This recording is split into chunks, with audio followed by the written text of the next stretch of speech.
Hey, everybody, we welcome you into the latest edition of Gun on One. It is powered by the Inside the Birds Network and brought to you by my bookie. I'm Derrick Gunn. Well, my guest for this Gun on One is a very special one because we go all the way back. Back in 2000, you knew him as the Eagles' first round draft pick, number 6 overall. Today, he is a senator. And so, with that said, I welcome in my longtime friend, Senator Corey Simon for the state of Florida's 3rd District. That doesn't even sound right saying it, but I guess I have to say congratulations, man. Thank you very much. I appreciate it, man. It's always good to see you. Likewise, my brother. I have to tell you this. In all the years that I did locker room interviews outside the locker room when I was working for NBC Sports Philadelphia, I deem you as my greatest antagonist because before I could get a straight answer out of you, you always took a shot at me first. And people ate that stuff up, man. I just want you to know, I love you like a brother, but you were my greatest antagonist when I was there. Well, it's glad that, I'm glad that I can make you famous, Derrick. I appreciate the honor, my friend. Oh, my goodness. Now, I want to go way back. And the fact that you are now a politician still blows me away. And I love it, and I'm proud of you. But you have been out of the league since 2008. So obviously you start thinking, what am I going to transition to? What were you doing when you got out of the league? Oh man, a lot. It has been a whirlwind. So just kind of how all of this came to pass. When I was still playing back in 2004, I was still in Philadelphia, and I came back here for the off season. And a good friend of mine, pastor, former chaplain at Florida State University, called me up and he says, Corey, I really need to talk to you. And I said, all right, well, just come on by the house. And he sat down and he said, God gave me a word for you, and he is calling you to politics. And I'll be honest, Gunn, I started laughing because I had no want to be in politics. Of course, I was always concerned with where my tax dollars were going and all of that, but that was the extent of it. And so fast forward, I retired back in 2008 and I come back to Tallahassee full time. Well, I was a partner in a financial services company here in town, and I did that for about 10 years. And, I enjoyed it. It was a job. It was something, it was a wise investment. But it wasn't something that I was passionate about. Okay. But what I was passionate about is about the service work that I was doing here. I was running my own nonprofit at the time, Corey's Kids, where I partnered with Department of Children and Families to put on these camps every year for foster kids. I also took over a role as the president of Big Ben Pop Warner, which is our youth football cheer and dance program here in Leon County. And I've been doing that ever since. So this is my 13th year as president over the conference. And so I tell people all the time, the things that made me happiest were the things that made me no money. And that was about service. And so over the years, God kept placing me in different spheres of influence and meeting different people that were in the system. And then I got a call a few years ago, about 4 years ago now, and they wanted to sit down with me and talk to me about running for office. And even then, my son was a senior in high school at the time, and I said, "Listen, I'm not going to do this and leave him at the finish line. I've got to get him through before I do anything as it pertains to politics." And so I took on a job. I was the CEO of a state agency here in town called Volunteer Florida, and so I ran that agency for about 14 months before the governor, who was my boss, Governor DeSantis, called me up. And he said, Corey, I want you to come to my office. And I kind of knew what the visit was about. And he asked me to run for office in this Senate district. And when I came home and I sat down with my wife and I said, well, I got called in the principal's office today. And she said to me, she said, he asked you to run. And I said, he did. And she looked at me and she said, you've got to stop running from this. God has got a calling on your life for leadership. And you've got to answer the call. There's no more excuses. You've run out of excuses. And I had. My son is now an adult and living his own life. And so it was time. And so, I jumped in and I end up winning in a district that, one, hasn't been Republican since Reconstruction, and two, hadn't been a Black Republican in the Senate since Reconstruction. Mm, And so I owe it all to the favor of God mm.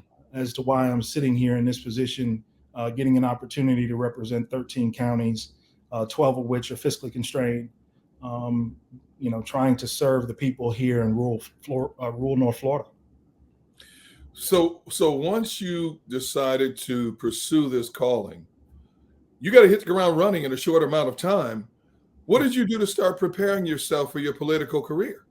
The way I look at, folks call it the politics, right?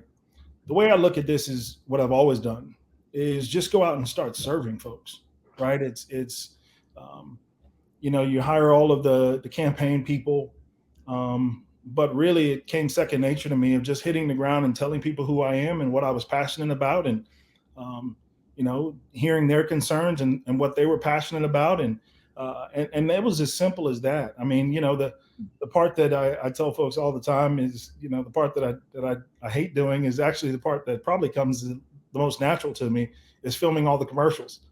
Yeah. Being back in front of a camera, after years of playing and being with it, having a camera placed in your face and a microphone in your face, like you used to do. That's the part of this that I was like, I wish I could have left that behind. Oh, wait a minute. So I helped you prepare for this, but I didn't get any credit, right? Is that what you're telling me? Sure, I'll put you on the next campaign ad.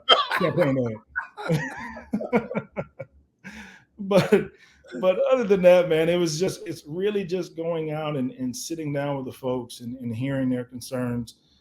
Many times they're not even asking you to fix some things. They just want somebody that can carry their story. And that's what I enjoy doing. I enjoy sitting down with the people and hearing their concerns and doing my best to alleviate some of the pressure that life has placed on them. So your former teammate, John Runyon, was a U.S. representative for the state of New Jersey. Did you ever reach out to him for some insight in terms of how to navigate the political waters? I did. Actually, he and I, last time I was in Philadelphia, where I was over in Westchester at Brian Dawkins' tournament a couple of years, about almost 2 years ago now. And so John and I got together and we talked about it. And he was in Washington, D.C., which is totally different, quite honestly, than state politics. But I still wanted to understand, right? I'd walked in the stadiums where 80,000 people booed me. And so I've got very thick skin. And so that part doesn't bother me because I know who I am and I know what I fight for and who I fight for.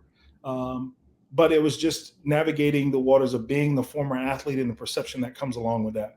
And, it's every single day I battle against that. I know folks still want to talk about football, and that's all fine and good. That will always be a part of my story, but it's not, it's just the middle of my story. It's not the end of my story. And, now it's a way to get in and sit down with folks. And yeah, they want to talk a little bit of football, and that's fine. I still follow to a certain extent, but at the end of the day, it's how can I make their lives a little bit better, a little bit easier, because I understand the people that I serve. And I have a very prideful district. Like I said, it's rural North Florida. These folks don't ask for a lot. In most respects, they just want you to kind of keep government out of their lives as much as possible. But I still think there are ways, especially at the state level, that we're able to alleviate some of those pressures. So you said Florida Governor Ron DeSantis is the one who recruited you. Initially, did you resist it wholeheartedly until your wife gave you the confirmation that you needed to do this? No, I always knew that this was coming.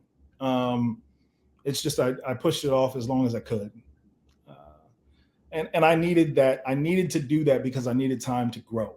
Right, there is a certain level of maturity that I needed to obtain to really do this job effectively.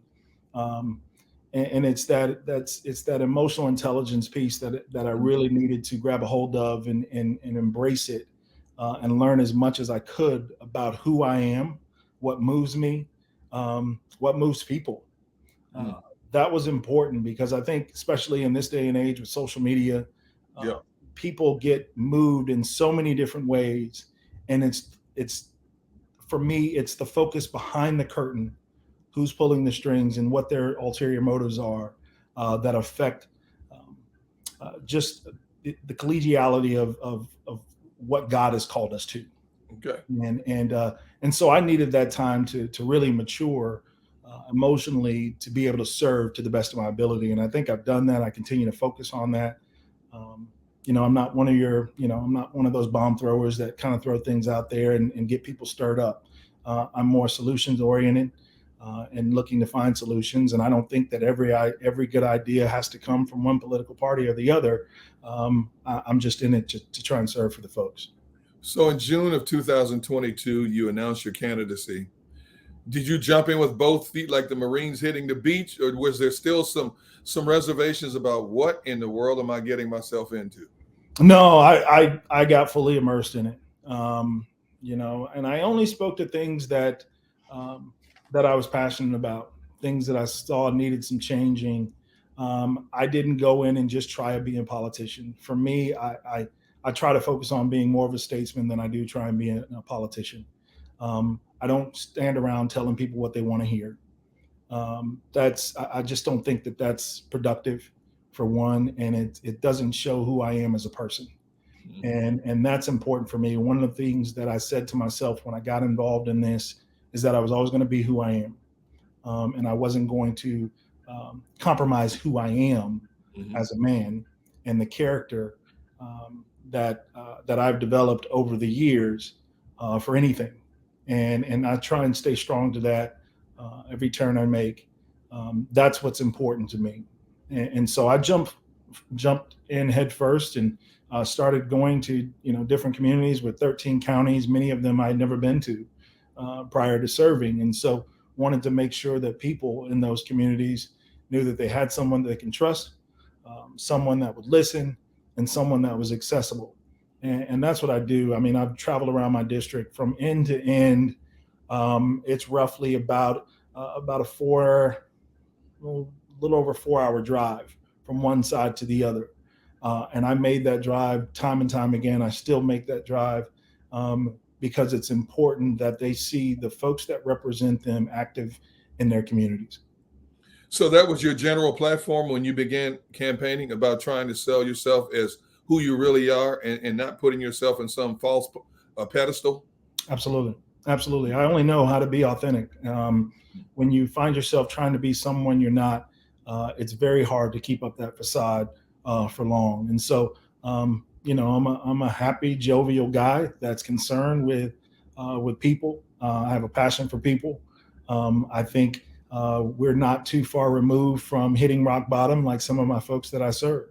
And so, not seeing them as the worst of who we are, but seeing them as a work in progress. And that's the way I look at the folks that I serve. That's the way I look at my own life. It's always been a work in progress. And so that's what I try, and that's the message that I share. There are things that I'm passionate about. There are policies that I'm passionate about. But I largely stick to the things that matter to them, and who I am as a man. And you wasted no time, man. You battling various oppositions. How much did your football pedigree help you in that arena, in terms of continuously standing up for what you believed in? It was a tremendous help. It's always been a tremendous help. That's why I still do what I do with our youth sports programs, because I understand being a part of a team is greater than just being on the offense or being on the defense or being on the special teams. To win, we've all got to come together. And so that's how I look at my time in the Senate. I communicate well with all of my colleagues. I also understand that there's a bill, or there's a bill that I'm passionate about. I'm going to oftentimes need bipartisan support to get that bill to the floor and get it passed. And so it's really the focus of the locker room, right? It's the offense has a game plan, the defense has a game plan, but at the end of the day, we all come together so that we can win.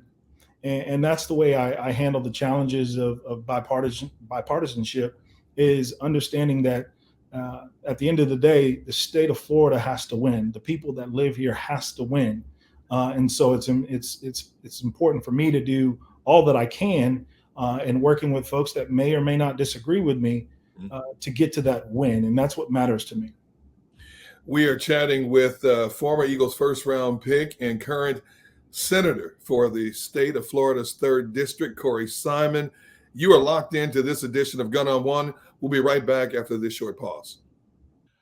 Hey, everybody, I'm here to tell you how you can make your money work smarter and not harder with MyBookie. Now, celebrate your winning season with MyBookie's cash bonus match offer of up to $200. You heard me right, up to $200 bonus cash match offer before you even place a bet by making a deposit with MyBookie. Now, all you have to do is go to mybookie.ag and use my promo code GUNN, all caps, GUNN, GUNN, to claim this bonus. But make sure you act quickly because this offer is not going to last forever, and you can only get it with the promo code GUNN, again, all caps, GUNN, GUNN. Now, with a full slate of NFL and college football games, there are plenty of options to bet on and win, so you don't want to be that person who misses out. Get this, bet anything, anytime, anywhere, only with MyBookie. All right, we are back with Senator Corey Simon. Sorry, Corey, let's pick it up with this. Man, campaigning has to be grueling, both physically, mentally, emotionally. I can remember many times last year when I would text you about trying to get you on the show, and you would politely tell me, D-Gun, I can't do this. I'm at this function. I'm at that function whatsoever. You know, a lot of shaking hands and kissing babies, man. And how much of a wear and tear was it on you for your wife and your son? You know, and that's why I say it was the right time. My son is now 20 years old, be 21 in January. He's leading his life. He is a second year student in his welding program at one of our local trade schools, and is doing phenomenally well, has a job already in his industry. So he's already into his career before he has his certification. And so I'm, he's out doing his thing. He is working to become a better man every single day. My wife, that's why I went to her when I did, because without their approval, without their sign off, I'm not doing this. That was important for me because I understood the calling that was on my life, but also the responsibilities that I was going to have in taking over this job. And so I'm not doing this without my wife and my family's approval. I sat them both down and I answered every possible question that I could going into this. And once I had their sign off, what I do every single day, driving around this district, trying to serve as best as I possibly can, they're all on board with it. They understand what moves me, what I'm passionate about, how important this community is for me. And so they don't stand in the way. If anything, they really embrace it and they serve alongside with me. And I couldn't be more proud of my family, impressed with my wife's diligence in making sure that I am continually on task so that the folks don't suffer.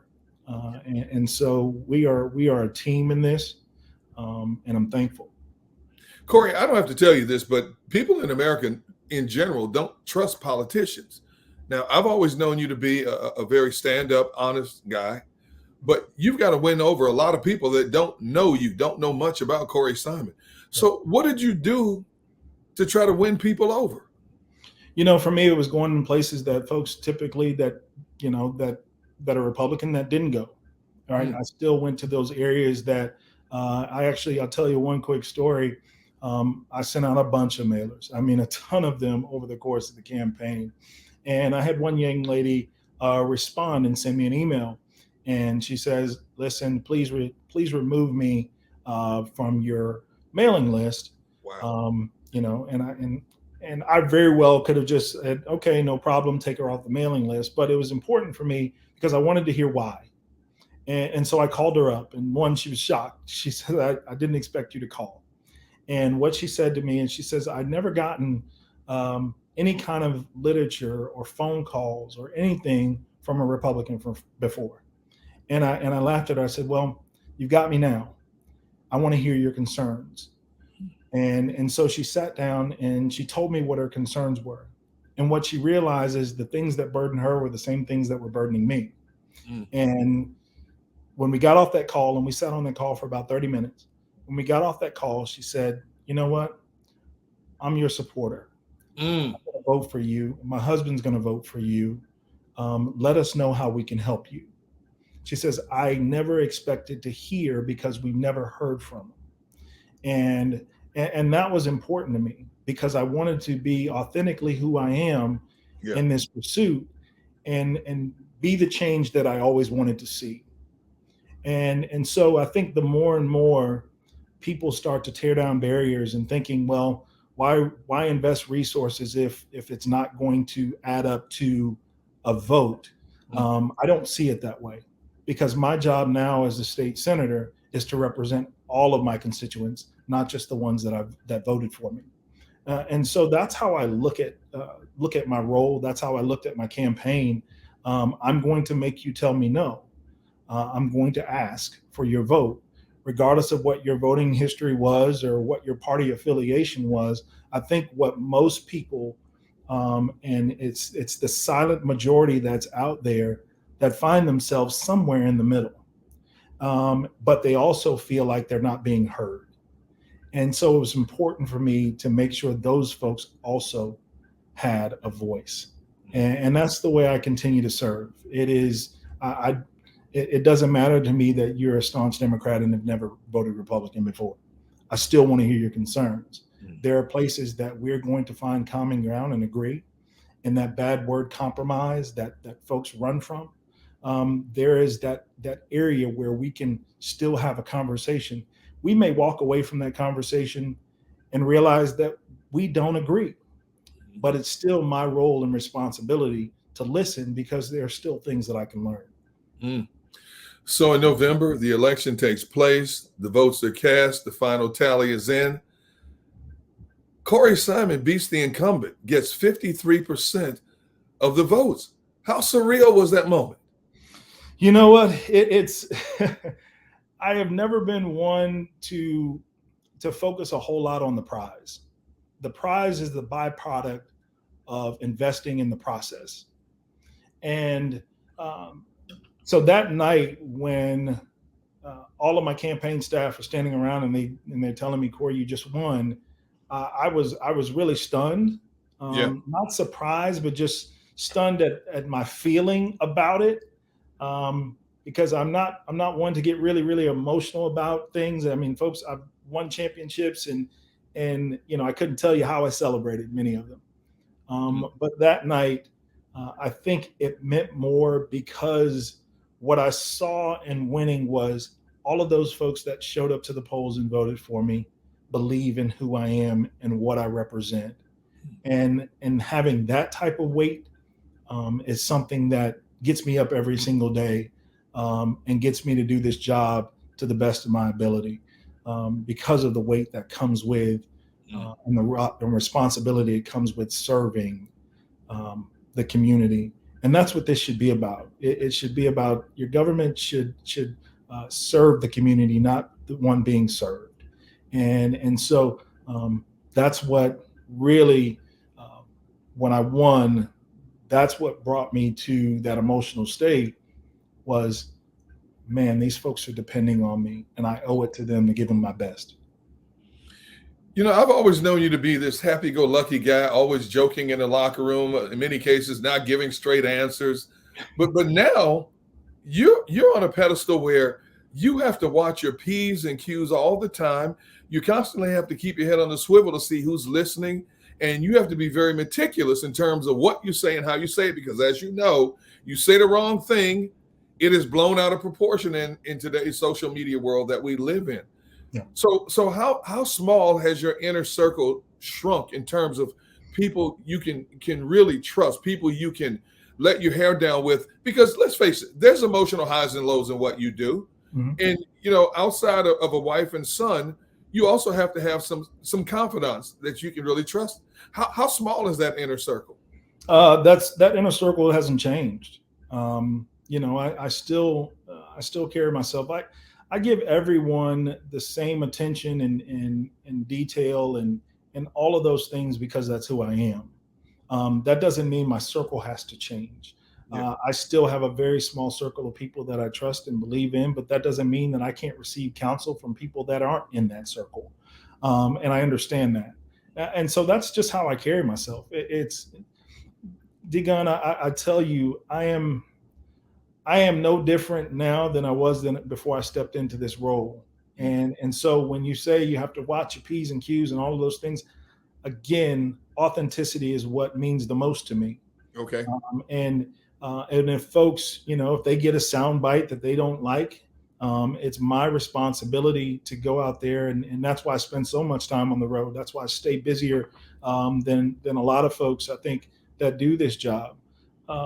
It's because I don't allow someone else to tell my message. I go out there and I deliver my own message, and my message is not what I say out of my mouth, because words are just words. It's the actions that come behind those words that are going to change the lives of the people that I serve. And so I allow my actions to speak louder than my words. And so people that are going to be critical and they have their political ideology, and they're going to feel that way whether they like me or they hate me. But it's important for me when I lay down at night to know who I am, and when I wake up in the morning to know who I am. And the folks that know me, or the folks that want to get to know me, are going to realize very, very quickly that I'm not the worst of what they say about me. Yeah. And I'm not perfect. And so that's going to come with some mistakes, but it's not. There are head mistakes and there are heart mistakes, and I tell people this all the time. If you make a head mistake, you can learn from it. If it's just not in your heart to be a good person, if it's just not in your heart to do what's right, those are the folks that I have very little passion or compassion to work with. But if it's a head mistake, we all need that grace to learn. And that's what I present to people. That's what I try and offer people, is that grace, and that's all I ask for in return. Are there a lot of football principles that apply to what you're doing now? All of that, teamwork, hard work. You don't get to the top of your game without putting in the time and the sacrifice. Being process driven and not prize driven. That is the thing that keeps you there. Those are lessons that I learned from my own career. And those were mistakes that I made in my own career. I probably cheated myself a few years because I didn't do what was necessary to take care of my body, and it came back to bite me. And so now I serve differently because I understand the same things that got me to this position. I need to do those things and more, so that I can remain in a position where I can help the folks. And so all of those lessons came from sports. How much have you been able to accomplish in a year's time? I know your area has been hit with a devastating hurricane in recent weeks. How much have you been able to accomplish overall? Listen, it's one of those, for me, Gunn, I don't sit back and it's hard. It's still hard to brag on what we accomplished. But I will say this. I've been able to pass some landmark pieces of legislation in my first year here in the state of Florida. Whether you agree with it or not, I'm a huge proponent of school choice. We now have universal school choice here in the state of Florida. Dollars that hadn't flooded my district in a long, long time. My district now, we're able to bring in about $170 million in projects. And when you start talking about rural North Florida, those dollars are needed for economic development. And so being able to bring those dollars in, I think I passed 17 bills this year. Wow. All of them largely bipartisan. And so that was important for me. We tackled some big issues. I tackled some big issues, but I think in the end, Bill, we did a rural infrastructure bill that impacts my communities, and making sure that when you have rural areas like mine, the ad valorem tax base doesn't support the amount of dollars and resources it takes to run those city and county governments. And so I established a grant program this year with funding so that our rural areas don't have to come to the table with 50 or 75% match. 100% of the project planning is done upfront on the state, so that those communities that struggle don't have to be left behind. And so I'm very passionate about the legislation that I passed this year. It's been a lot. I co-sponsored a bill expanding our workforce education here in the state of Florida.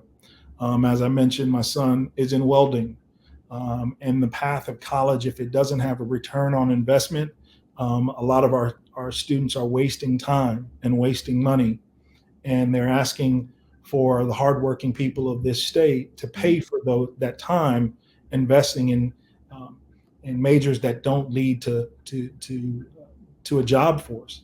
And so we are looking here in the state of Florida of expanding our workforce education so that the jobs of tomorrow are being met with the students of today.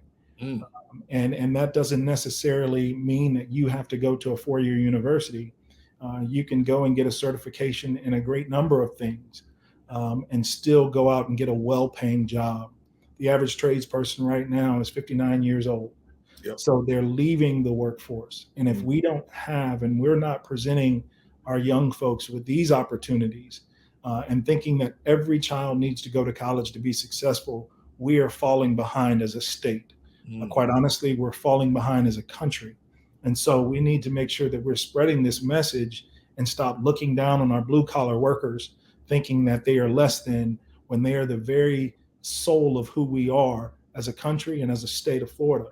And so those are things that I'm passionate about. Those are things that I invested my time and energy in this last legislative session. We're going to be back in session in January. We have an early session this year, but it'll get back to still focusing on those issues.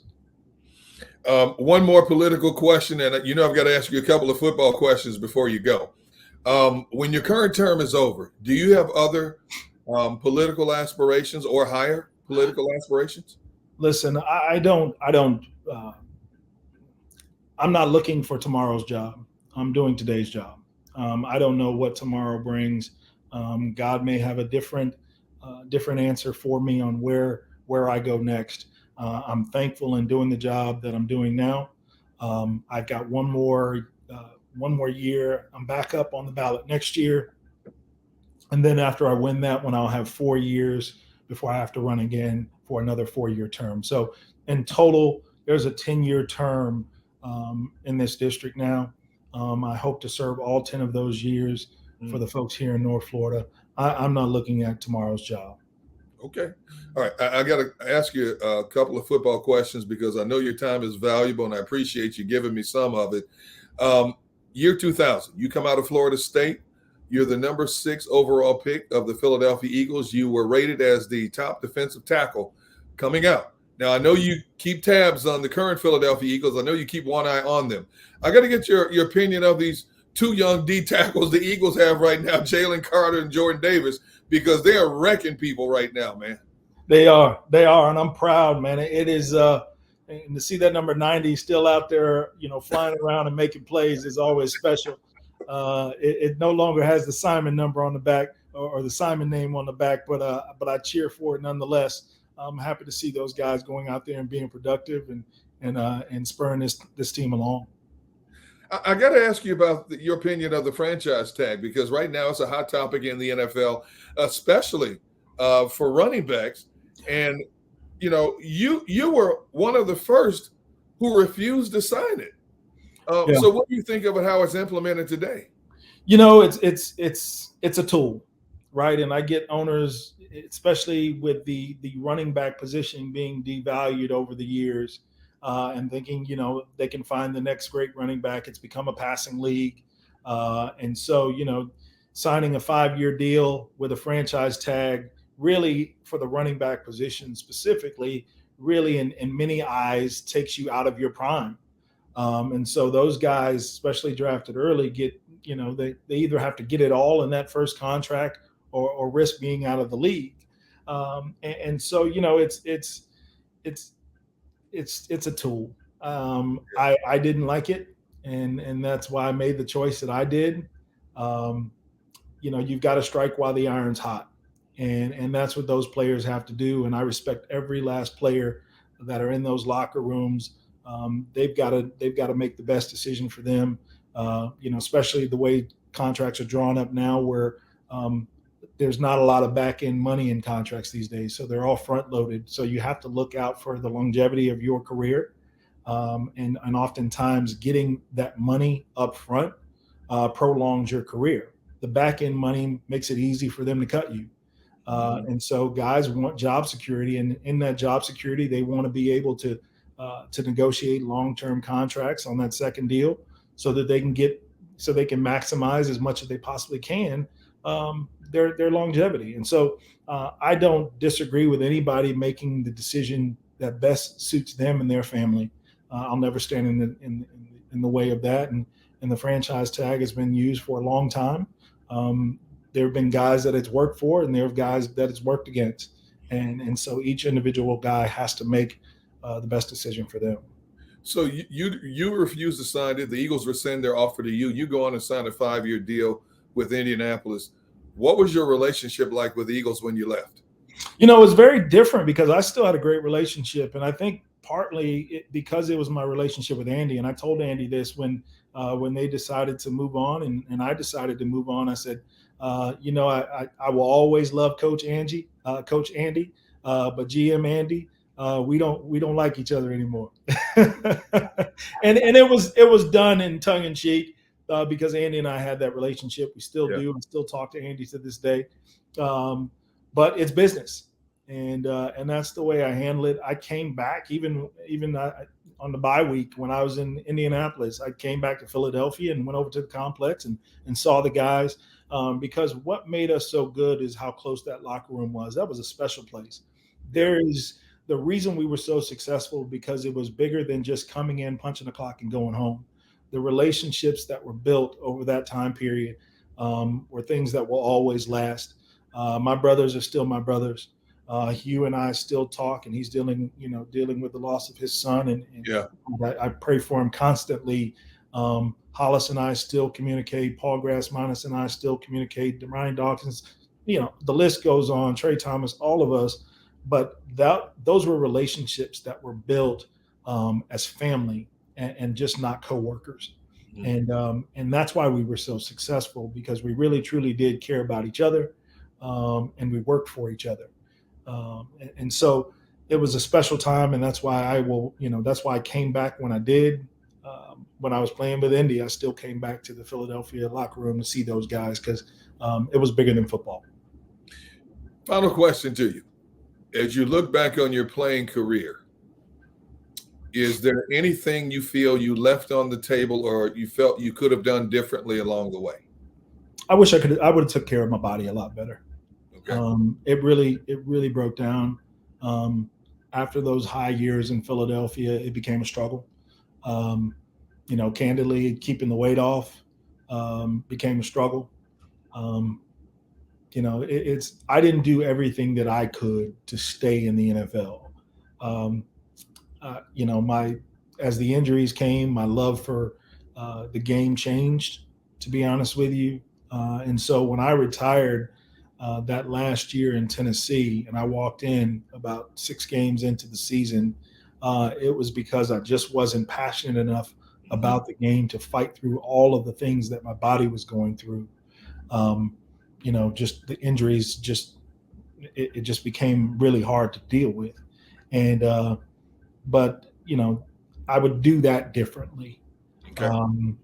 But outside of that, man, I don't live with any regrets. I've learned from those issues, those mistakes.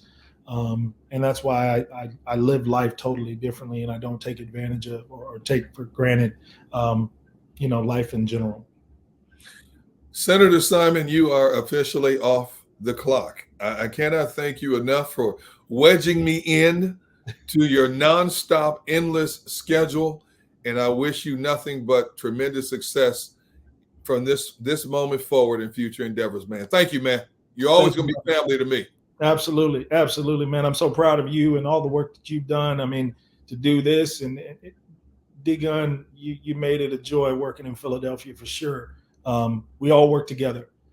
I know there's always been kind of a contentious thing when you start talking about the media and players and all of that, but that's not what I experienced in Philadelphia with you. And so I appreciate you, and I appreciate always being able to carry the spirit and the heart and compassion and affection for the players, because you get a chance to know us beyond football, and that matters. Thank you, brother. And thank you as well for viewing in. This has been Gun on One. It is powered by the Inside the Birds Network and brought to you by my bookie. For Senator Corey Simon, I'm Derrick Gunn. We'll see you next time. Man, thank you so much, bro. Man, happy to do it, bro. Happy to do it. I'm glad we Good luck to you, and I'll out. be reaching out to you down the road somewhere, I'm sure. But I appreciate you, man. Take care and stay blessed. You too, bro. You too. All right, man. Yeah.